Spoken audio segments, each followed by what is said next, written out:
Hello there, it's Maybe I Wish You Have a Great Day, and today I'm going to be showing you how to beat the first two opponents in the Holotable minigame in Star Wars Jedi Survivor by breaking down my troop placements for each round. If you're going for all the trophies in the game, you'll need to beat everyone at the Holotable in order to unlock the Gambler achievement. As usual, I'll leave timestamps in the description so you can skip to a specific opponent that you need help with. Now, let's get right into your first opponent, and by far the easiest on Holotables is Turgle. This shouldn't present you with much of a challenge, as Turgle uses relatively weak units and you only have to beat him 2 waves in a row as opposed to 3 waves which most of the other opponents require.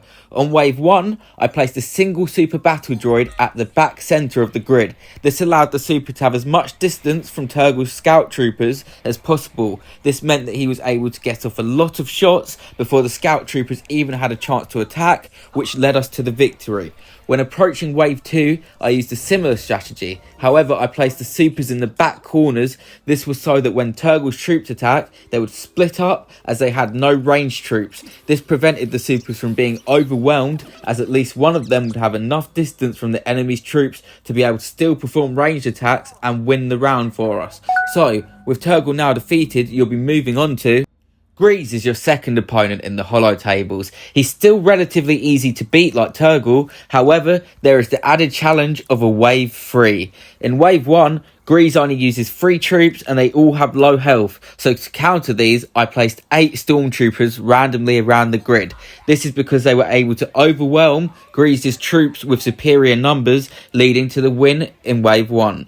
For wave 2, Greez uses a pair of Stormtrooper commanders and a pair of Scout Trooper commanders. These have a higher health and better combat abilities than their standard counterparts, but they should still be relatively easy to beat. I placed a hybrid commando droid at each side of the front of the grid.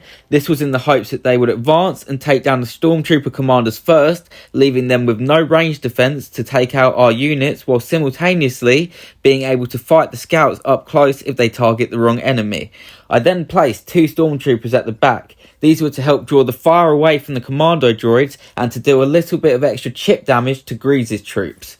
And then, in the third and final wave, it consisted of 2 standard Stormtroopers and a security droid. This means that you'll want to have at least 1 unit who is good at close combat. This will help to slow down the security droid while your other units take down its health. To do this, I actually copied Greez. This was to ensure that we had an even number of units with an equal strength. I then added a B1 battle droid and a stormtrooper so that we could overwhelm Greez with numbers, which helped to lead to our victory. So, I hope you all found this guide on how to beat the first 2 opponents in the Holotables helpful. I've been Maybe I Wish I Was a Jedi, and I'll see you in the next video. Have a great day.